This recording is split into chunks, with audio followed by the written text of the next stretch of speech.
નમસ્તે વિદ્યાર્થી મિત્રો, આપણે લાસ્ટ લેક્ચરની અંદર એક નવા પ્રકરણની શરૂઆત કરેલી હતી.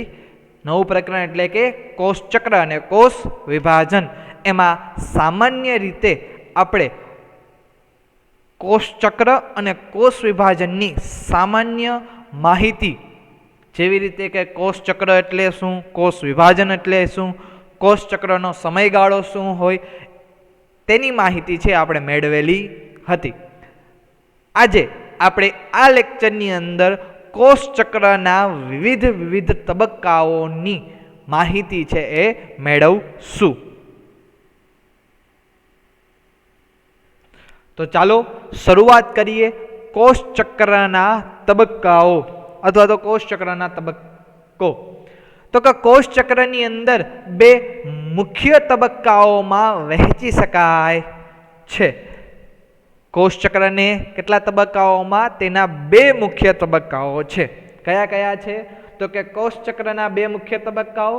સૌથી પહેલો તબક્કો, જેને આંતરાવસ્થા તરીકે ઓળખવામાં આવે છે, અથવા તો ઇંગ્લિશમાં તેને જ ઇન્ટરફેઝ અથવા તો બીજા નામ તરીકે ઓળખવું હોય તો કે આઈ તબક્કા તરીકે ઓળખવામાં આવે છે. કયા તબક્કા તરીકે? આઈ તબક્કા. આઈ એટલે કે આંતરાવસ્થાને ઇંગ્લિશમાં ઇન્ટરફેઝ કહેવાય. એના નામ ઉપરથી આપણે આઈ તબક્કો છે કહીએ છીએ. અને બીજો તબક્કો જેનું નામ છે એમ તબક્કો. એમ તબક્કાને ઇંગ્લિશમાં માઇટોસિસ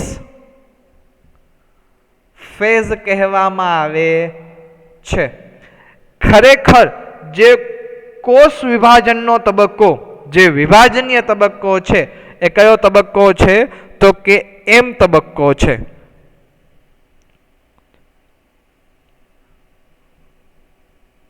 ખરેખર કોષનું જે વિભાજન છે એ કોષ વિભાજન આ એમ તબક્કાની અંદર જોવા મળે છે.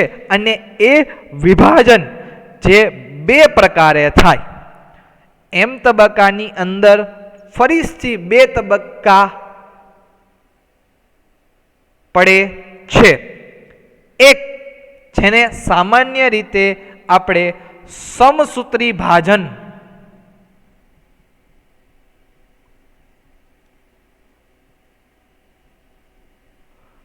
અથવા તો સમભાજન તરીકે ઓળખવામાં આવે છે. અને બીજો તબક્કો જેને સામાન્ય રીતે અર્ધસૂત્રી ભાજન અથવા તો અર્ધીકરણ તરીકે ઓળખવામાં આવે છે. અને આ બંને તબક્કા, સમસૂત્રી ભાજન અથવા તો અર્ધસૂત્રી ભાજન, રાઈટ, આ બંને તબક્કા છે એ આપણે આ ચેપ્ટરની અંદર ડિટેલમાં જોશું. કોઈ પણ એક ચોક્કસ કોષની અંદર એક ચોક્કસ પ્રકારનો જ એમ તબક્કો એટલે કે વિભાજનીય તબક્કો જોવા મળે છે. કેટલાક કોષની અંદર સમસૂત્રી ભાજન એટલે કે સમભાજન જોવા મળે છે, તો કેટલાક કોષની અંદર અર્ધસૂત્રી ભાજન એટલે કે અર્ધીકરણ જોવા મળે છે, રાઈટ. અને આંતરાવસ્થા એટલે કે આઈ તબક્કો, આઈ ફેઝ, રાઈટ. સામાન્ય રીતે આ જે આંતરાવસ્થા છે એ આંતરાવસ્થા કોને કહેવામાં આવે છે? તો કે આંતરાવસ્થા એટલે કે બે ક્રમિક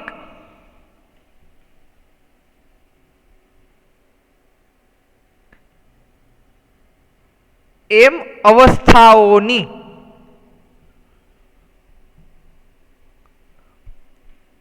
વચ્ચેની સ્થિતિને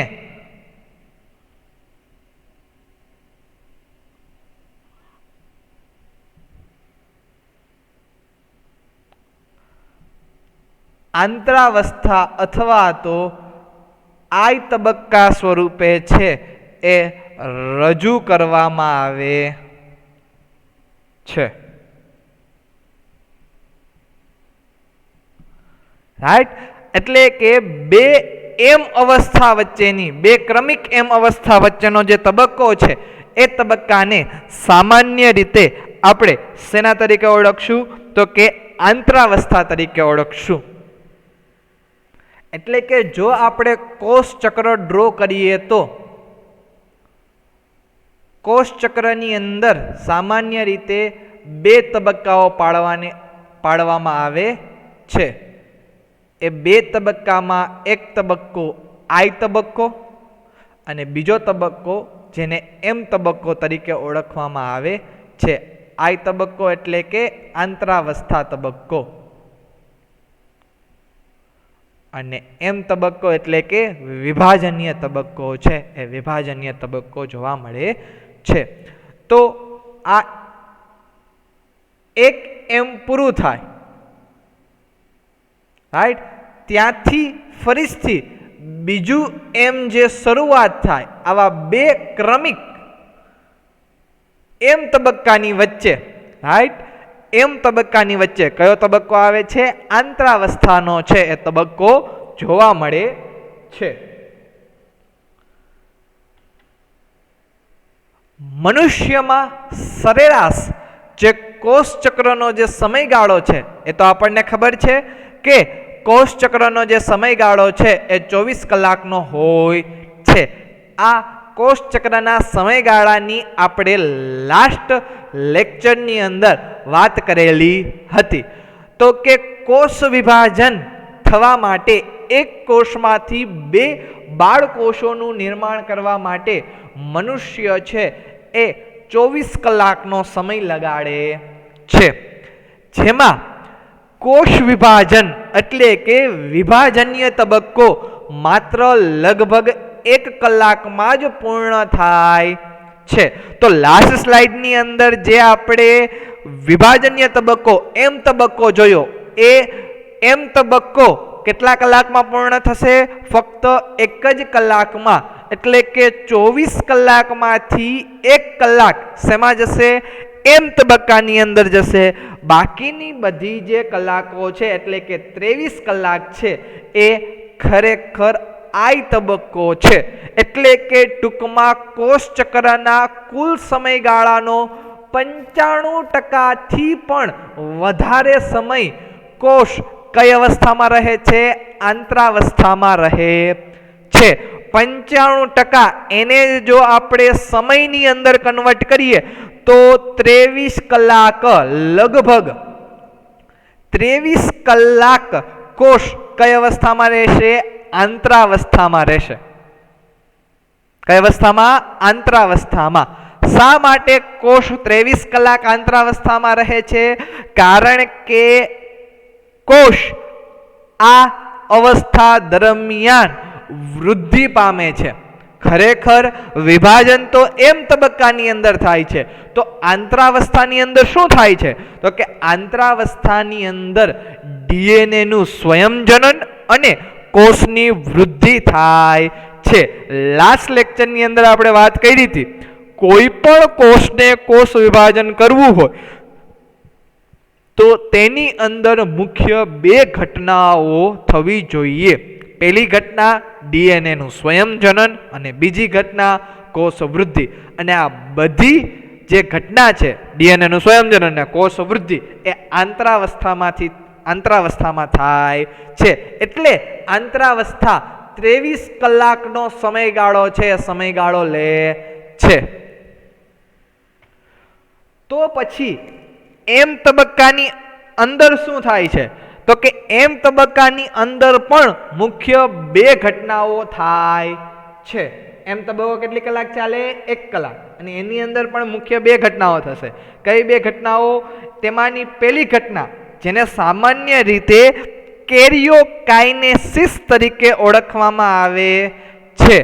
કેરિયોકાઇનેસિસ એટલે કે જો શુદ્ધ ગુજરાતીમાં વાત કરીએ, આ કેરિયોકાઇનેસિસ ઇંગ્લિશ શબ્દ છે, એને જો ગુજરાતીમાં આપણે કન્વર્ટ કરીએ તો કેરિયો એટલે થાય કોષ કેન્દ્ર અને કાઇનેસિસ એટલે કે વિભાજન. તો કે એમ તબક્કાની શરૂઆતની અંદર કોષ કેન્દ્ર વિભાજન થશે. એટલે કે બે નવા બાળકોષો બનાવતા પહેલા કોષ કેન્દ્રનું વિભાજન કરવું જરૂરી છે અને કોષ કેન્દ્રનું નિર્માણ થવું જરૂરી છે અને નિર્માણ ત્યારે જ થાય કે જો કોષ કેન્દ્રનું વિભાજન કરવામાં આવે, રાઈટ. એટલે કે બે નવા બાળ રંગસૂત્રોનું કોષ વિભાજન દરમિયાન નવા બાળ રંગસૂત્રોનું નિર્માણ થાય છે, રાઈટ. આ નિર્માણ થયા પછી જ કેરિયોકાઇનેસિસ છે એ કમ્પ્લીટ થાય છે. ઓકે, કેરિયોકાઇનેસિસ બાદ એમ તબક્કાની અંદર બીજો તબક્કો આવે છે જેને સામાન્ય રીતે સાઇટોકાઇનેસિસ તરીકે ઓળખવામાં આવે છે. સાઇટોકાઇનેસિસ એ ઇંગ્લિશ શબ્દ છે અને એને જ આપણે જો ગુજરાતીમાં કન્વર્ટ કરીએ તો ગુજરાતીની અંદર થાય સાઇટો. સાઇટો મીન્સ કોષ રસ, કાઇનેસિસ, કાઇનેસિસ મીન્સ વિભાજન.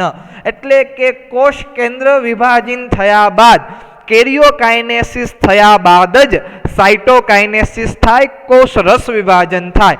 અને કોષ રસ વિભાજનની અંદર જે અન્ય ઘટકોનું સંશ્લેષણ થયેલું હોય, અન્ય ઘટકો એટલે કે જે અંગિકાઓનું પ્રમાણ છે તેનું વિભાજન કોષ રસ વિભાજનની અંદર સમાવેશ થાય છે.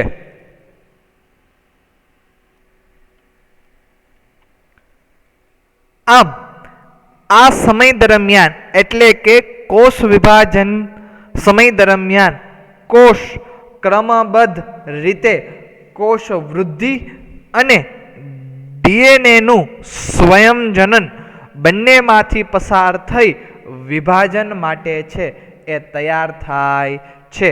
અને સામાન્ય રીતે આ કોષ વૃદ્ધિ અને ડીએનએનું જે સ્વયંજનન છે એ આંતરાવસ્થા તબક્કા દરમિયાન થાય છે કે જે કોષની અંદર 23 કલાક ચાલે છે. એટલે કે 95% કરતાં વધારે સમય કોષ છે એ આંતરાવસ્થાની અંદર પસાર કરે છે, રાઈટ.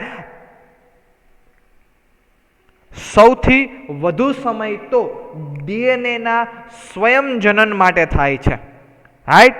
ડીએનએના સ્વયંજનન માટે સૌથી વધુ સમય પસાર કરવામાં આવે છે. એટલે જ આંતરાવસ્થાને બીજા અલગ નામે પણ ઓળખવામાં આવે છે. બીજું અલગ નામ એટલે કે આંતરાવસ્થાનું વિરામી અવસ્થા. આંતરાવસ્થા અથવા તો વિરામી અવસ્થા. શા માટે વિરામી અવસ્થા કહેવામાં આવે છે? કારણ કે આ દરમિયાન કોષની વૃદ્ધિ થાય છે, એ માટે આંતરાવસ્થાને વિરામી અવસ્થા તરીકે ઓળખવામાં આવે છે. ખાસ કરીને તબક્કાઓના જે નામ છે એ નામ યાદ રાખજો, રાઈટ. તો કે કોષ વિભાજનની અંદર મુખ્ય બે તબક્કાઓ આવ્યા. આંતરાવસ્થા એટલે કે આઈ તબક્કો, વિરામી અવસ્થા, અને બીજો તબક્કો એમ તબક્કો. એમ તબક્કો એટલે કે વિભાજનીય તબક્કો. કોઈ પણ વિભાજનીય તબક્કાની અંદર પણ મુખ્ય બે તબક્કાઓ આવ્યા એટલે કે કેરિયોકાઇનેસિસ અને સાઇટોકાઇનેસિસ. કેરિયોકાઇનેસિસ એટલે કે કોષ કેન્દ્ર વિભાજન અને સાઇટોકાઇનેસિસ એટલે કે કોષ રસ વિભાજન.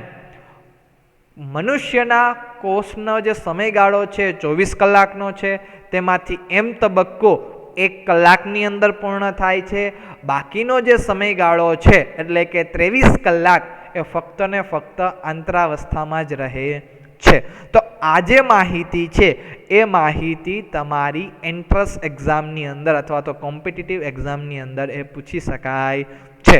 તો એ આઈએમપી માહિતી છે, ખાસ કરીને એ યાદ રાખવાનું. સાથે સાથે આંતરાવસ્થાની અંદર જે બે મહત્વપૂર્ણની ઘટના થાય છે એ કોષ વૃદ્ધિ અને ડીએનએનું સ્વયંજનન છે. ઓકે, તો અહીંયા જે કોષ ચક્રના મુખ્ય તબક્કાઓ છે, મુખ્ય તબક્કાઓ પૂર્ણ થાય. તેમાંથી કોષચક્રનો જે શરૂઆતનો મુખ્ય તબક્કો એટલે કે શરૂઆત છે એ આંતરાવસ્થાથી થાય છે. તો આંતરાવસ્થાના જે ઉપતબક્કાઓ છે એટલે કે આંતરાવસ્થાને પણ ઘણા બધા તબક્કાઓની અંદર વિભાજન કરવામાં આવે તો તેને આપણે કોષચક્રના ઉપતબક્કાઓ તરીકે ઓળખવામાં આવે. તો એ કોષચક્રના જે ઉપતબક્કાઓની જે માહિતી છે એ આપણે નેક્સ્ટ લેક્ચરની અંદર મેળવીશું.